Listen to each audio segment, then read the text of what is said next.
नमस्कार, स्वागत है खास कार्यक्रम बयानवी में, जहां आपको दिखाएंगे वो नेताओं के बयान जिनसे सियासी गलियारों में मचता है तहलका, उठता है भूचाल। सबसे पहले बयानवीर में बात करेंगे कांग्रेस प्रवक्ता सुप्रिया श्रीनेत की, जिन्होंने बिहार विधानसभा चुनावों को लेकर कहा कि हमारी सरकार बनेगी तो उन्हें माई बहन मान योजना के तहत हर महीने 2500 रुपए दिए जाएंगे। ये बात सुप्रिया श्रीनेत ने एक प्रेस कॉन्फ्रेंस के दौरान कही। सुनिए।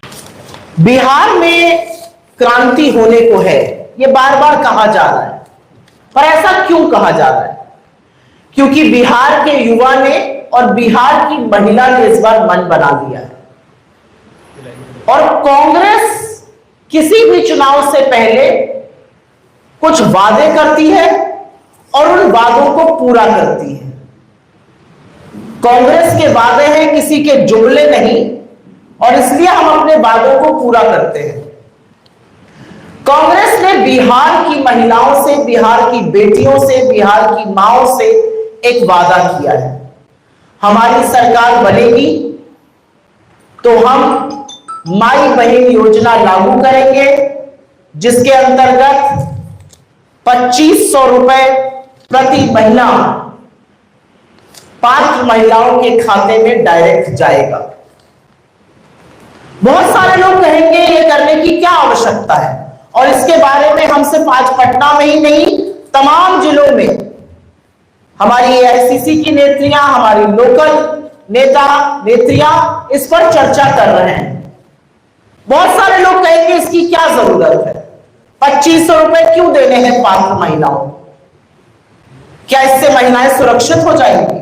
जी हां, जितना महिलाएं सशक्त होंगी, जितनी महिलाएं आर्थिक रूप से स्वतंत्र होंगी, उतनी ज्यादा महिलाएं सुरक्षित और सशक्त होंगी। और ये हमारा कहना नहीं है, ये सोशियोलॉजिकल पैरामीटर है, ये सामाजिक बेसिक ज्ञान है। औरत के हाथ में पैसा आता है तो औरत सिनेमा नहीं देखती, औरत जुआ नहीं खेलती। औरत के हाथ में पैसा आता है तो औरत अपने परिवार के संरक्षण के लिए, परिवार के बेहतर स्वास्थ्य के लिए, बेहतर शिक्षा पर खर्चा करती है। औरत के हाथ में अगर जरा सा भी अतिरिक्त पैसा आता है तो उसको लगता है अपने बच्चे को ज्यादा बेहतर कैसे पढ़ाऊं, रोटी तरकारी के साथ दाल कैसे खिलाऊं। ये औरत के जननी होने का स्वरूप है। औरत के हाथ में पैसा आएगा, उससे परिवार की बढ़ोतरी भी होगी, बेहतरी भी होगी, और ये हमारा मानना है। ये हमने अपने तमामों राज्यों में करके दिखाया है और अभी उस पर चर्चा करती हूं। तो हमने वादा कर दिया है, सरकार बनेगी, 2500 रुपए पात्र महिलाओं के खाते में हमारी सरकार डालेगी, जिससे बिहार की महिलाएं आर्थिक रूप से सशक्त और सुरक्षित दोनों होंगी। अब बयानवीर में बात करेंगे पूर्व मुख्यमंत्री अशोक गहलोत की, जिनका एक बयान काफी चर्चाओं में है सीज फायर को लेकर। सुनिए। जब सब कुछ हो रहा है तो ट्रम्प साहब ने कौन सी ठेकेदारी ले रखी है?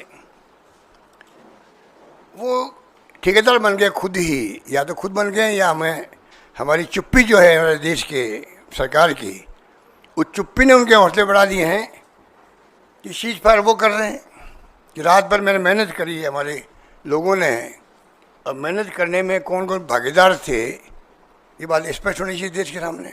कोई स्पष्ट नहीं हुई। अब वो कहते हैं कश्मीर का हल भी मैं कर सकता हूँ, हजारों साल से जो झगड़ा चल रहा है। जबकि 71 वार के बाद में मिस्टर भुट्टो आए थे, इंदिरा जी गई थी शिमला के अंदर, एग्रीमेंट हुआ लिखित के अंदर कि कोई तीसरा मुल्क, इवन यूएन भी पंचायती नहीं करता है।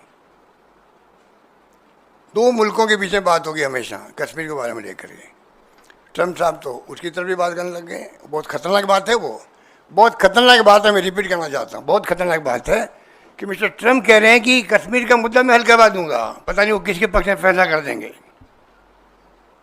तो ये जो बार बार मैं देख रहा हूँ, और ट्रम्प साहब ने तो हिंदुस्तान पाकिस्तान को बराबर ला के रख दिया। जो उनके ट्रम्प ट्वीट आते हैं, कहाँ तो हिंदुस्तान कहाँ पाकिस्तान, उसका आपने इस प्रकार कर दिया कि लोग। और फिर अभी पीएम की स्पीच होने वाली है। ऐसा तो नहीं है कि अमेरिका को मालूम नहीं था, तमाम मुल्कों को मालूम होता है कि क्या होने वाला किस मुल्क में, वो तो अमेरिका है। इधर prime minister Modi ji address करने वाले थे, उसके पहले ट्वीट कर दिया उन्होंने। कि दोनों मुल्कों को हमने कहा कि अगर व्यापार करना है तो आपको युद्ध बंद करना पड़ेगा। ये तमाम बातें जो हो रही है इसका जवाब प्रधानमंत्री जी ने नहीं दिया, ये मेरी शिकायत उनसे है। जवाब तो उनका देना चाहिए था। बाकी बड़ी बड़ी बातें आपने करी, अच्छी बात है। समय बताएगा कि जो बातें आप कर रहे हो वो कितनी हम कामयाब हो पाते हैं आने वाले वक्त में। भगवान करे कोई आतंकी घटना हो ही नहीं, अब कभी भी नहीं हो। हमारा तो ये ध्येय होना चाहिए था कि हमेशा के लिए पाकिस्तान की ऐसी स्थिति कर दें हम लोग, कम से कम वो जो है आतंकवादी घटना करने के काबिल नहीं रहे वो। और एकदम अचानक इस विस्तार हो गया, पूरा देश सकते में आ गया है कि भाई ये हो क्या गया, समझ के परे है। इस प्रकार से ऐसी बयान के साथ बयानवीर में इतना ही। नमस्कार।